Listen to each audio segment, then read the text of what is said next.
US singer D4Vd has been accused of purchasing multiple tools online, including chainsaws and a shovel, after prosecutors say he stabbed a teen girl to death. The new allegations against the TikTok star were released as part of an extensive evidence filing in the case, which details more about his alleged motive and the steps prosecutors say he took to cover his tracks before her dismembered body was found in his car. And US Defense Secretary Pete Hegseth sparred with Democratic lawmakers during a nearly 6-hour-long hearing. In his first time facing questions under oath since the start of the Iran war, Hegseth appeared before the House Armed Services Committee on Wednesday, alongside Chairman of the Joint Chiefs of Staff, Jen Dan Kane, and the Defense Department's Chief Financial Officer, Jules Hurst. Microsoft CEO Satya Nadella was asked point-blank by a Wall Street analyst on Wednesday how its revised OpenAI partnership would impact Microsoft's financials. He said that the new agreement was a good deal for everyone. "We feel good about our partnership with OpenAI. I'm always very focused on any partnership and ensuring that there's a win-win construct at all times. I mean, that's how you can remain good partners." When Meta released its quarterly earnings report on Wednesday evening, a colleague pointed out how Meta lost $4 billion on Reality Labs, the division responsible for its AR glasses, VR headsets, and VR software. I yawned at first. Meta losing $4 billion on Reality Labs just didn't seem surprising. It's a given. Reality Labs lost another $4 billion, and also the sky is blue. Elon Musk came to a California federal court on Wednesday to argue that Sam Altman and his co-founders stole a charity. He left having admitted under oath that Tesla is not currently pursuing artificial general intelligence, directly contradicting a tweet he'd posted just weeks earlier. It was that kind of day for Musk. And King Charles III and Queen Camilla continued Wednesday to highlight the enduring solidarity between the United States and the United Kingdom in a heartfelt handwritten message left at the 9/11 Memorial in New York. "We honour the memory of those who tragically lost their lives on 11th September 2001. The royals wrote on the note card attached to a bouquet of white flowers, 'We stand in enduring solidarity with the American people in the face of profound loss.'" Canadian Prime Minister Mark Carney took office last year amid a flurry of aggressive actions by his country's southern neighbour. A recently sworn-in United States President Donald Trump slapped tariffs on Canadian exports and threatened to make the US neighbour the 51st state. The actions were particularly damning as Canada had deep trade and security ties with the US, not only sending nearly 80% of its exports to that market, but also often following lockstep on geopolitical policy and strategic moves. And Google Cloud, the business under parent company Alphabet that provides enterprise AI solutions, had a blowout first quarter, with revenues topping $20 billion for the time, a 63% increase from the same period last year. However, investors were concerned about the constraints surrounding the business and how Google decides to allocate cloud capacity. In the first quarter of 2026, and the company said its cloud growth was driven by strong performance in the Google Cloud Platform, which grew at a higher rate than the Google Cloud division's overall revenue growth. And the cloud division includes a variety of services like infrastructure, data analytics, AI, ML tools, and Google Workspace. Despite the lingering perception that no one really uses Copilot, Microsoft said Wednesday that its user base and engagement are growing for the AI tool that's baked into M365 apps like Word, Excel, and Outlook Email. M365 Copilot now has 20 million paid enterprise Copilot seats, Microsoft CEO Satya Nadella said during the company's quarterly earnings conference. More than 5 weeks after a humpback whale became stranded in shallow waters on the German coast, a barge has ferried the animal out of German waters en route to the North Sea. The final operation to save the whale is being closely followed across Germany after the failure of earlier attempts to lure it away from the coast. And Julian Alvarez's penalty secured Atletico Madrid a 1-1 draw against Arsenal in a nervy Champions League semi-final first leg clash. Victor Gyökeres sent the Premier League leaders ahead from the spot just before the interval on Wednesday after he was fouled, but Alvarez followed suit 10 minutes into the second half after Ben White's handball. Organisers of a humanitarian aid ship sailing towards Gaza to help break Israel's blockade say the vessel has been approached by apparent Israeli speedboats. Our boats were approached by military speedboats self-identified as Israel, pointing lasers and semi-automatic assault weapons, ordering participants to the front of the boats and to get on their hands and knees, said the global Sumud Flotilla aid mission on Thursday.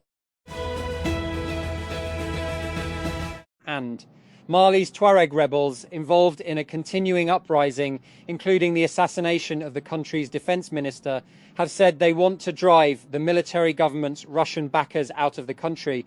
Mohammed El Maulud Ramadan, and a spokesperson for the Azawad Liberation Front FLA, and told the AFP news agency during a visit to Paris to meet French security and defense officials that his movement's objective was for Russia's Africa Corps to withdraw permanently from the country.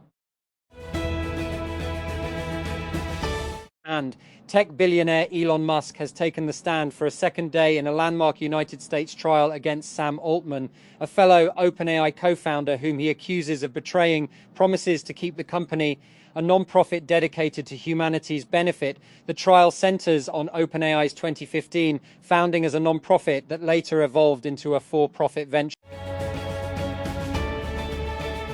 Ukraine has asked Israel to seize a vessel carrying grain it says was stolen from areas occupied by Russia, its top prosecutor said, amid a diplomatic tussle between the two countries over the shipment. Ukraine's prosecutor General Ruslan Kravchenko said on Telegram on Wednesday that the vessel Panomitis was headed to the Israeli port of Haifa with grain, some of which was shipped from Russian-occupied regions of Ukraine.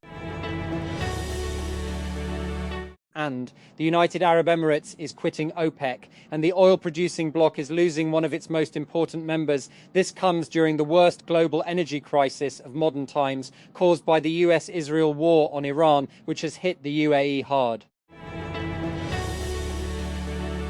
Florida's Republican-dominated state legislature has approved a new congressional map, the latest salvo in an unprecedented national battle of redistricting before the midterm elections in November. The vote in both the Florida State Senate and House on Wednesday comes just days after Florida Governor Ron DeSantis unveiled the new map, which heavily favors Republicans. And nobody said building a fusion power plant would be easy. Physicists and engineers have been working for decades to crack the problem. But over the last year or so, fusion startup Zap Energy took a deeper look at its pathway to a working power plant and decided that it would be quicker to build a fission power plant first.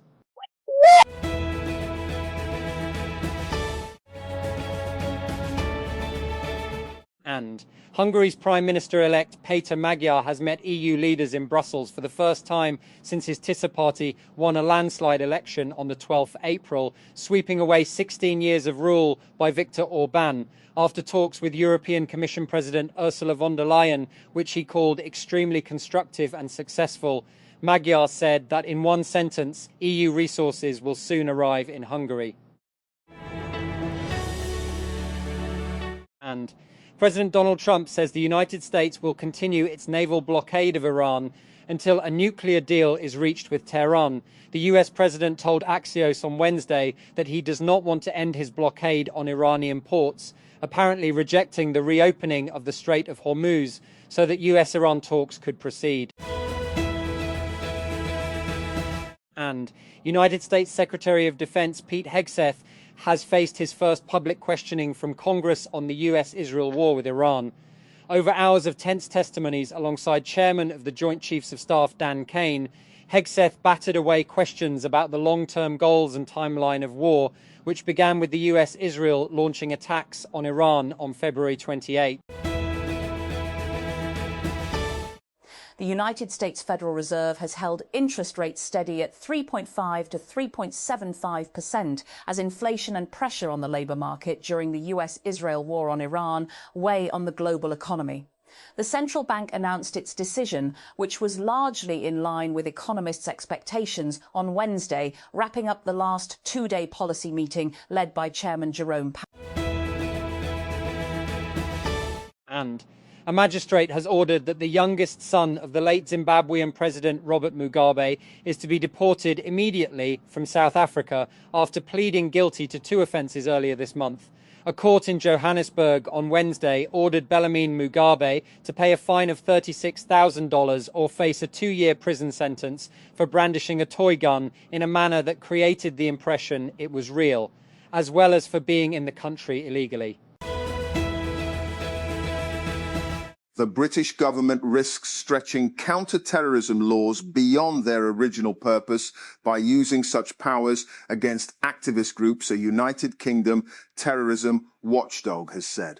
In his annual report examining the use of Britain's terrorism legislation during 2024, independent reviewer Jonathan Hall said the subsequent banning of pro-Palestine group Palestine Action had exposed real uncertainty over whether serious damage to property alone should qualify as terrorism. Parallel Web Systems, the AI agent tool startup founded by former Twitter CEO Parag Agrawal, has raised a $100 million Series B at a $2 billion valuation led by Sequoia. Existing investors Kleiner Perkins, Index Ventures, Kostler Ventures, First Round Capital, Spark Capital and Terrain Capital also participated, the company said. This raise comes just 5 months after the startup announced its $100 million Series A at a $740 million valuation led by Kleiner and Index, and brings the total capital it raised to $230 million. Brent crude oil prices have surged sharply late on Wednesday, briefly touching 119.50 cents per barrel as rising tensions linked to the Iran war and the Hormuz blockade shock energy markets. The latest spike marks the highest level for Brent crude since 2022, with prices climbing nearly 7% in a single trading session. And Gwadar Port has recorded a sharp rise in cargo activity in April 2026 as instability in and around the Strait of Hormuz forces shipping operators to reroute vessels across the Arabian Sea. During the month, the port handled around 11,000 shipping containers alongside multiple shipments of general cargo, including machinery and fertilizer. The increase marks a significant jump in activity compared to historical levels. Sea-Link Group Limited has announced its intention to acquire at least 83.41% stake and control of Pakistan International Container Terminal Limited. In a notice to the Pakistan Stock Exchange, the proposed transaction includes the acquisition of 7.971% shares through agreements and an additional 8.43% through a public offer, taking total control beyond the regulatory threshold. The Cambridge International Education, CI, said on Wednesday it was aware of news about a reported paper leak of a question paper, as several users on social media expressed ire. We investigate such reports thoroughly and will provide more information to centres, if required, during or after the end of timetabled exams for the June 2026 series, the CIE said in its official statement.